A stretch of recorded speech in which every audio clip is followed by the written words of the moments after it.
Hello everyone, it is Samantha and I hope you guys are having a great day today. I am here today to do a book haul video. It has been a couple of years since I have filmed one of these, but I have picked up quite a few books the past month and so I wanted to share them today. So the first couple of books were ones that I received in December, although one actually I think was the beginning of January, but close enough. The first one is Robert Jordan's The Shadow Rising, the fourth book in the Wheel of Time series. I've already read this one. It's basically the only book that I ended up reading in January because it is very big. I was getting the mass market paperbacks for these books, but then I hated them. They were like falling apart and they were hard to read. They were also like a weird format. They were like a little bit taller for a mass market paperback and a little bit narrower. So I ended up going to the trade paperbacks, and I am very happy I did because this is so much better. It's a nice floppy paperback, and I prefer it to the mass markets. And the next book I picked up was actually from the Fairy Loot box. It was this month's book, which was Year of the Reaper. I have never heard of this. I am very excited to read it. I'm going to read the synopsis now, and it will be a dramatic reading of the synopsis to keep it somewhat interesting. So it says, 3 years ago, Lord Cassia disappeared in the midst of a war on a mission entrusted to him by the king.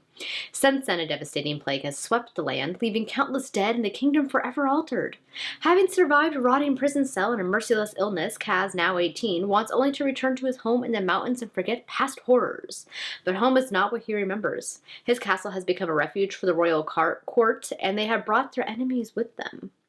When an assassin targets those closest to the queen, Kaz is drawn into a search for a killer, one that leads him to form an unexpected bond with a brilliant young historian named Lena. Kaz and Lena soon realize that who is behind the attacks is far less important than why. They must look to the past, following the trail of a terrible secret, one that could threaten the kingdom's newfound peace and plunge it back into war. Oh.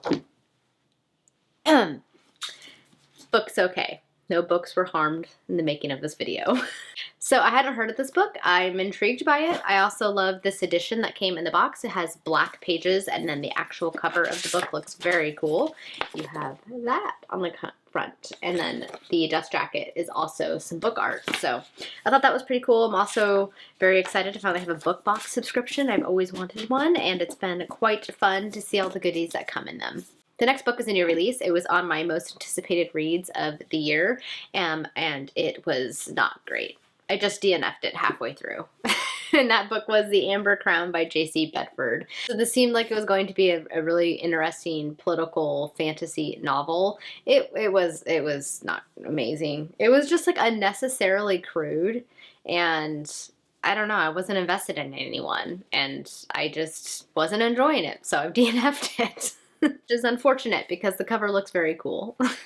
The next book on this list is also a new release, and it is Fate's Ransom by Jeff Wheeler. This is the fourth book in the first Argentines series by him. If you have followed my channel for a while, you know I'm a big Jeff Wheeler fan. His writing isn't like amazing. It's not like the best written books I've ever read, but they are so fun. It's like fantasy candy. It's like I can't get enough of his books. They're just a lot of fun, and I enjoy them. And this is the fourth book in this series, and I'm quite enjoying it. The books that take place in the King's Fountain world that he has built are very much inspired by like Arthurian legends and traditions, so I really enjoy this series, and I couldn't wait to get my hands on book 4. The other nice thing about Jeff Wheeler is that he produces like 3 to 4 books a year, so I can get my fix multiple times a year, which is pretty great. So I'll probably be picking this one up, if not next, very soon, particularly after DNFing a book. I need a good one to read. Next up is another new release that was also on my anticipated reads list, and it was Engines of Empire by R.S. Ford. I will again read the synopsis because I am too lazy to paraphrase. So, the nation of Torwin is run on the power of industry, and industry is run by the guilds. Chief among them are the Hawkspurs, whose responsibility is to keep the gears of the empire turning. That's exactly why matriarch Rosamond Hawkspur sends each of her heirs to the far reaches of the nation. Connell, the eldest son, is dispatched to the distant frontier to earn his stripes in the military. It is here that he faces a threat that he could never have seen coming, the first rumblings of a revolution. Tyretta is a sorceress with the ability to channel the power of Pyrostone, the magical resource that fuels the Empire's machines. She is sent to the mines to learn more about how Pyrostone is harvested, but instead she finds the dark horrors of industry that the Empire would prefer to keep hidden.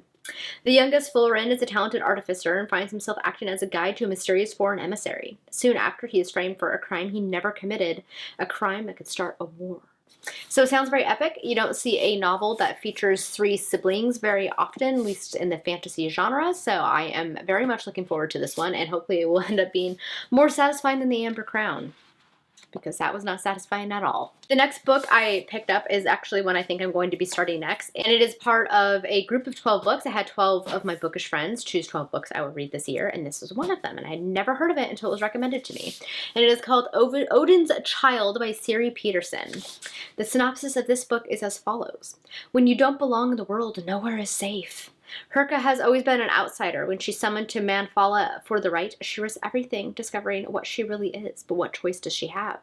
Rhyme is the ultimate insider, destined to join the council that rules over Yim. But when he learns the truth about Herka, everything he thought he knew about his family, the council, and Yim itself is called into question. Erd is a tyrannical, conniving, and cruel, and he has sights set on the council. Erd would make a pact with the devil himself if it would get him the power he craves, but nobody knows what the devil might demand in return. The fates of Herka, Rhyme, and Erd become inextricably bound together as every day brings them closer to the right and perhaps to the end of Yim itself. Sounds very epic. It's also based on Norse mythology, which is something that I have not really dived into yet, so I'm very intrigued by this, and so I think it's either going to be this book or the Jeff Wheeler book that I pick up next. And the last novel that I picked up this month is also a new release, also on my anticipated reads list, and that is The Starless Crowned by James Rollins. Well, let's read the synopsis, shall we? An alliance embarks on a dangerous journey to uncover the secrets of the distant past and save their world in this captivating vision. Okay. A gifted student foretells an apocalypse. Her reward is the sentence of death. Fleeing into the unknown, she is drawn to a team of outcasts, a broken soldier who once again takes up the weapons he's forbidden to wield and carves a trail back home. A drunken prince who steps out from his beloved brother's shadow and claims a purpose of his own. An imprisoned thief who escapes a crushing dark and discovers a gleaming artifact, one that will ignite a power struggle across the globe. On the run and hunted by enemies old and new, they must learn to trust each other to survive in order to survive in a world that evolved in strange, beautiful, and deadly ways, and uncover ancient secrets that hold the key to their salvation. But with each passing moment, doom draws closer. Needless to say, it sounds very epic, and I'm also intrigued because it almost sounds like a melding of perhaps fantasy and science fiction, but I don't know for sure. I will find out when I read it, but I am excited. Plus the cover looks pretty epic, and I am just hoping that my other most anticipated reads will end up being better than the first one I picked up.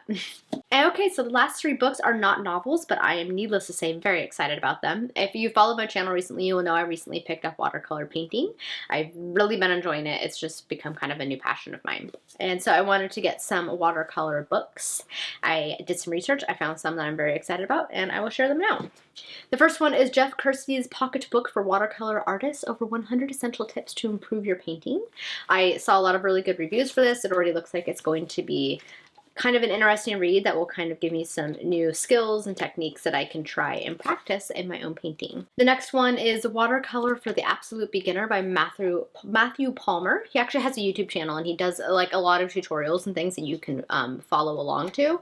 I'm not gonna lie, his tutorials are not my favorite. I think are like the personality that he presents just doesn't jive with mine, but he does have some good tutorials that you can learn from, so I've like been kind of trying to utilize some of them. But I did want to pick up his book because he does have like some helpful techniques and tips and things like that, and I heard a lot of good things about it. And he also includes some free sketches that you can trace onto your own paper. So I'm trying to get better about sketching, but I'm still not great at drawing. It's something that I'm trying to work on because I do know sketching can be an important part of the watercolor process. But I kind of like that he included all of these different templates and things for applying to your own painting. So this is another one I'm going to enjoy reading through. And the last one I'm particularly excited about, and it is Paint Yourself Calm, Colorful Creative Mindfulness Through Watercolor by Jean Haynes.